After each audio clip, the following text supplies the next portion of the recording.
भगवान श्री राम ने माता सीता को गर्भावस्था में त्याग दिया था। ये तो आप सभी जानते हैं, लेकिन भगवान श्री राम ने माँ सीता का त्याग क्यों किया, इसके बारे में शायद आपको पता ना हो, क्योंकि बहुत कम लोगों को ही पता है। अधिकतर लोग ये मानते हैं कि धोबी के कारण माता सीता को भगवान श्री राम ने वन में अकेला छोड़ दिया, लेकिन ऐसा नहीं है।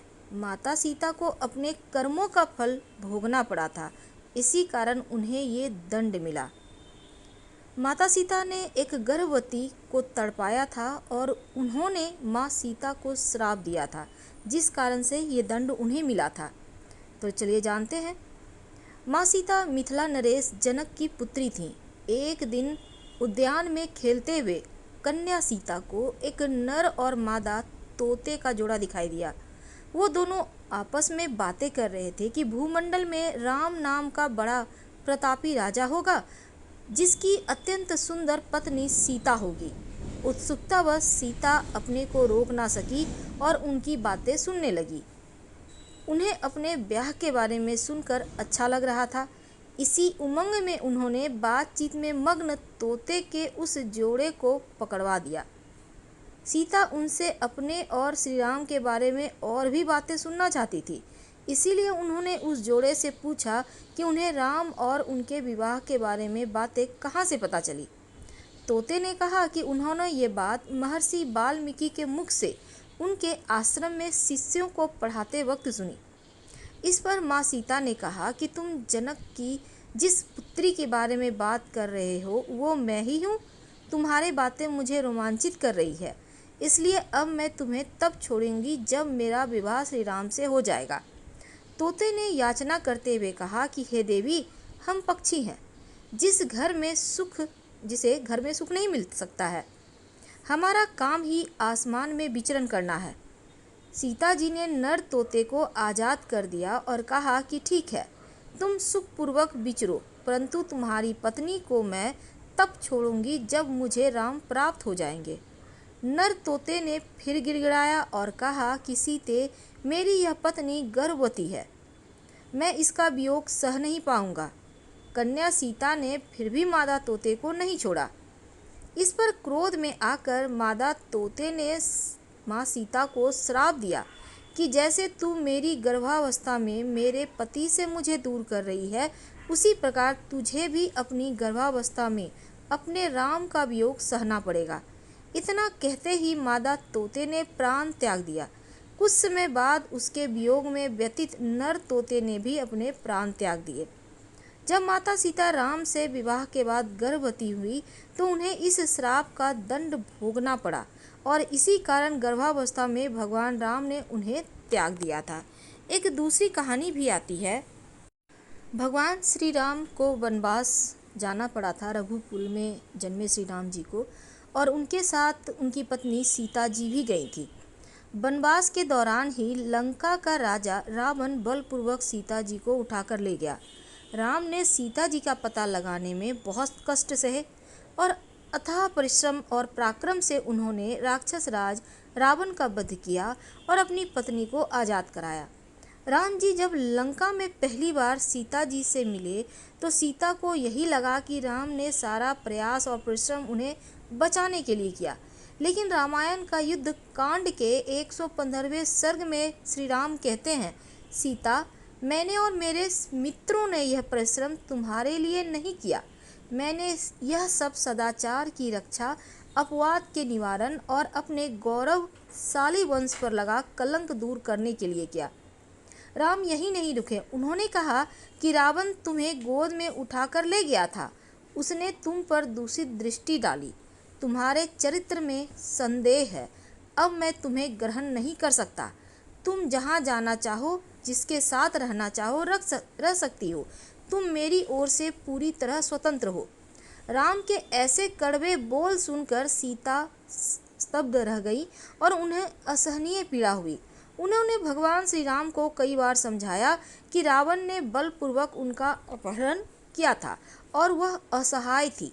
सीता जी ने राम को अपने निर्दोष और पवित्र होने का आश्वासन दिया, लेकिन राम जी ने सीता जी को स्वीकार नहीं किया और इस तिरस्कार से दुखी सीता जी ने चिता में आत्मदह करने का निर्णय लिया।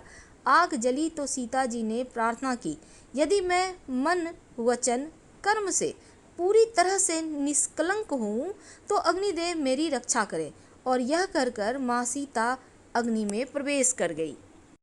यह भयानक दृश्य देखकर देवताओं और भगवान ब्रह्मा ने राम जी को समझाने का प्रयास किया। तभी पिता की तरह सीता को गोद में उठाए अग्निदेव प्रकट हुए। उन्होंने वैदेही को सुरक्षित रूप से राम जी को सौंपते हुए कहा, हे राम, सीता में कोई दोष नहीं है। इन्होंने आपके सिवा किसी दूसरे पुरुष का आश्रय नहीं लिया। रावण ने बार बार डराया, लेकिन इन्होंने आपका चिंतन नहीं छोड़ा और सीता निष्पाप हैं। आप इन्हें आदर पूर्वक स्वीकार कर लीजिए। यह सुनकर राम जी ने कहा, मैं जानता हूँ कि सीता पूरी तरह पवित्र है, लेकिन इन्होंने बहुत समय रावण की लंका में गुजारा, यह जानते हुए भी कि अगर मैं सीता की अग्नि परीक्षा ना होने देता तो मुझे लोग कामी और मूर्ख कहते। लोगों को विश्वास दिलाने के लिए सीता की शुद्धि परीक्षा जरूरी थी। इसके बाद राम जी, लक्ष्मण जी और सीता जी अयोध्या लौट आए।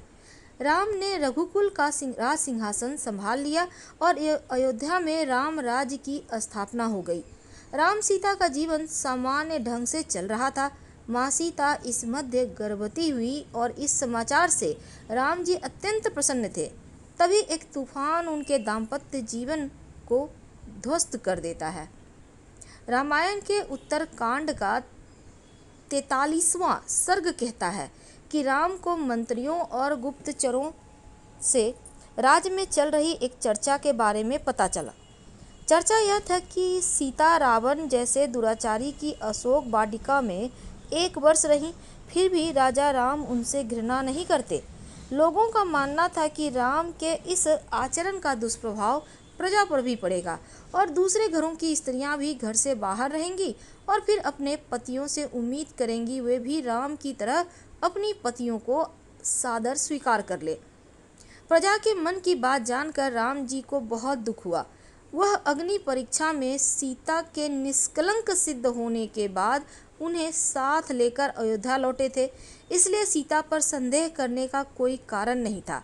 फिर भी प्रजा के मन में राम जी के प्रति अनादर का भाव ना उठे, इसलिए भगवान श्री राम भेष बदलकर प्रजा के बीच में जाकर उन्होंने खुद लोगों द्वारा कही गई बातों को सुना और यह सुनकर प्रभु श्री राम बिल्कुल हताश हो गए कि मेरी प्रजा है जो मेरी पत्नी पर कलंक लगा रहे हैं। प्रभु श्री राम ने माता सीता को वनवास जाने के लिए नहीं कहा था। वह तो माँ सीता ने जब देखा कि मेरे कारण मेरे प्रभु को लोग गलत कह रहे हैं, तुमने खुद ही वन जाने का उन्होंने फैसला कर लिया और भवन को चल गई। वन में जाकर वाल्मीकि जी के आश्रम में रुकी और वाल्मीकि जी वही हैं जिन्होंने पूरी रामायण पहले ही लिख दी थी। वाल्मीकि जी के आश्रम जाने से पहले ही माँ सीता गर्भवती थीं और भगवान श्री राम को यह खुशखबरी बताती उसके पहले ही अफवाह फैल चुका था, तो उन्होंने आश्रम में ही लव और कुश को जन्म दिया और उन्होंने उन्हें स्वावलंबी बनने की शिक्षा दी। वाल्मीकि जी ने उन्हें अस्त्र शस्त्र का ज्ञान दिया और रामायण भी पढ़ाई। वाल्मीकि जी ने रामायण को संगीतबद्ध किया था और यह उन्होंने लव और कुश को सिखाया। लव और कुश अयोध्या नगरी जाकर उन्होंने यह संगीत इस तरह से गाकर लोगों को सुनाए कि लोगों को पछतावा हुआ कि उन्होंने माता सीता पर कलंक क्यों लगाया। माता सीता अंततः अयोध्या आई और वहाँ पर उन्होंने कहा, यदि मैं निर्दोष हूँ, अगर मेरे दामन में कोई गलत दाग नहीं है, धरती माँ आप मुझे गोद में ले लो। उसी समय धरती फटी और माँ सीता धरती में समा गई। इस तरह से ये प्रजा को विश्वास दिलाया कि माँ सीता बिल्कुल पवित्र थी। तो माँ सीता भी अपने कर्म का ही फल उन्होंने भोगा था उस तोते के श्राप के कारण। उम्मीद है आपको कहानी पसंद आ रही होगी। फिलहाल आपसे विदा लेते हैं। जानकारी अच्छी लगे तब लाइक करें, चैनल को सब्सक्राइब करें, अपनों से शेयर करें।